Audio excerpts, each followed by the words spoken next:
मित्रांनो नमस्कार. आज 26 जानेवारी 26 जानेवारी आणि 15 ऑगस्ट याच्यामधला फरक 99% माणसांना कळतच नाही. ही फार मोठी शोकांतिका आहे. कारण आम्हाला मुळामध्ये बाबासाहेब आंबेडकरांनी लिहिलेलं संविधान आम्हाला जनतेला सांगायचंच नाही. कारण बाबासाहेब आंबेडकरांचं संविधान काय सांगतं? जगावं कसं, लिहावं कसं, बोलावं कसं, पुरावं कसं, ह्या सगळ्या गोष्टी, दुकान किती वाजता बंद करायचं आहे, ह्या सगळ्या गोष्टीचा कायदा बाबासाहेब आंबेडकरांनी आपल्या भारतीय संविधानामध्ये लिहून ठेवला आहे.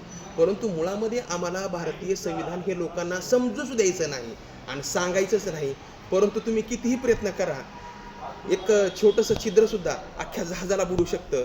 म्हणून बाबासाहेब आंबेडकरांचं संविधान तुम्ही जरी नाही सांगितलं, आमचा प्रत्येक आंबेडकरवादी बाबासाहेबांचं संविधान समाजामध्ये पेरण्याचं नक्कीच काम करणार आहे. बरं, हे तितकंच खरं आहे. तुम्ही कितीही लावा शक्ती, तर बाबासाहेब आंबेडकरांचं संविधान हे प्रत्येकाला सांगणं हे आमचं काम आहे. बाबासाहेब आंबेडकर काय म्हणले की जोपर्यंत लोकशाहीमध्ये एक मत, एक माणूस, एक मूल्य हे आपण स्वीकारलं, परंतु ही आर्थिक विषमता जोपर्यंत नष्ट होत नाही तोपर्यंत ही लोकशाही केवळ पोकळ ठरेल. म्हणून आपल्याला आर्थिक विषमता नष्ट करायची असेल आणि प्रत्येकाला समान अधिकार द्यायचा असेल, प्रत्येकाचा समान विकास करायचा असेल, तर बाबासाहेबांचं संविधान आजपासून लागू झालेलं आहे. आणि बाबासाहेब आंबेडकरांनी स्वतः परिश्रम घेऊन 2 वर्षे 11 महिने 17 दिवस अशा पद्धतीचं ती लिहिण्यासाठी लागलं आणि तो संविधान आजपासून अंमलामध्ये आलं आणि प्रजेचं राज्य आलं. म्हणून बाबासाहेबांचं संविधान जगामध्ये श्रेष्ठ आहे. बाळांनो, मित्रांनो, लक्षात ठेवा. म्हणून बाबासाहेबांचं संविधान आपण वाचावं